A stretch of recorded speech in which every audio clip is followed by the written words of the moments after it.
From Keene in the Shire, the Liberty Media capital of the world, this is Daryl W. Perry, host of FPP Radio News for Monday, July 27th, 2015.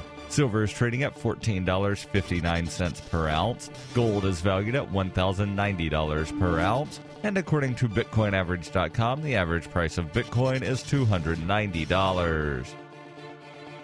Antiwar.com reports since the late 2001 U.S. invasion and occupation of the country and the subsequent creation of the current Afghan government, the Taliban moved from the role of a mostly recognized government to insurgency. With fledgling peace talks in Pakistan and China, the Taliban may be preparing to undergo another transition. 13 plus years into the war, the Taliban holds considerable territory across Afghanistan and continues to command support across several regions. Analysts thus believe that any deal resulting from these talks is going to have to include some significant power sharing with the Taliban if it is going to end the fighting. Afghanistan's been in more or less non-stop war for decades now since the Soviet invasion, and at the end of every round there must come a reckoning in which enemies come to some sort of uneasy settlement of the ongoing conflict. The difficulty of this is reflected in how many times Afghanistan has gone through peace deals only to return to fighting soon thereafter. The U.S.-imposed system in Afghanistan, though, seems like it's going to have to get used to the idea of the Taliban playing the role of a political party with significant regional influence and right in the midst of the political mainstream. Afghanistan's existing government is already heavily divided, and the Taliban's unity could allow it to consolidate more power in future elections if it participates.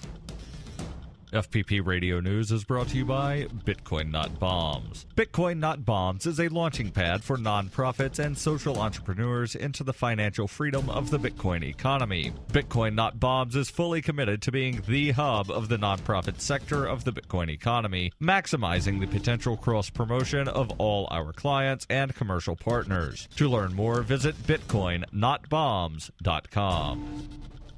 UPI reports in a rare weekend session, the U.S. Senate made a couple of moves on Sunday to keep President Barack Obama's signature healthcare law on the books and resurrect a federal credit agency after it remained dormant for 30 days. The Export-Import Bank of the United States operated through June 30th, but shut down after that. Sunday's move in favor of reopening the agency is expected to send the proposal to a far more divided House of Representatives this week. The Senate voted 67 to 26 on the measure, which was attached to a 3-year highway and infrastructure bill expected to pass this week. The Senate, though, still needs to finalize a final version of the proposal reauthorizing the bank's reopening. If the bank does reopen, analysts believe it will be a major blow to conservative Republicans who believe the agency is an unnecessary element of the federal government's fiscal apparatus. Jay Timmons, president of the National Association of Manufacturers, said, with more than 60 export credit agencies enabling our foreign competitors to seize opportunities away from workers, it's critical that Congress restores this important tool for American exports. It wasn't clear Sunday whether the House would take up the issue, as it may not even bring the proposal to the floor for a vote.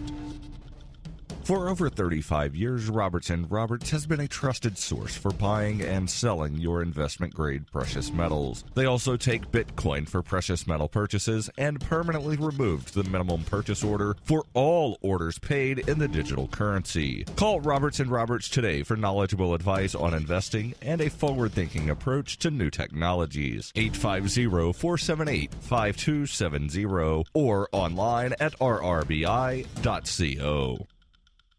Reuters reports firefighters made progress Sunday against 3 wildfires burning in Montana and California, aided by cooler temperatures overnight. The California Department of Forestry and Fire Protection said a blaze in the Sierra foothills near Lake Tahoe in California was burning rapidly toward the north despite calming overnight, and evacuation orders remained in place for several communities. Southwest of Sacramento, near California's storied wine country, the 6,900-acre Rag Fire was 60% contained, and evacuation orders had been lifted. In Montana, a wildfire at Glacier National Park along the west side of St. Mary Lake was 20% contained on Sunday morning. The so-called Reynolds Fire covered about 3,100 acres at mid-morning Sunday, prompting the closure of an 18-mile section of Going to the Sun Road in the park near the St. Mary Visitor Center. However, officials said that a majority of the park was unaffected by the fire and remained open to the public.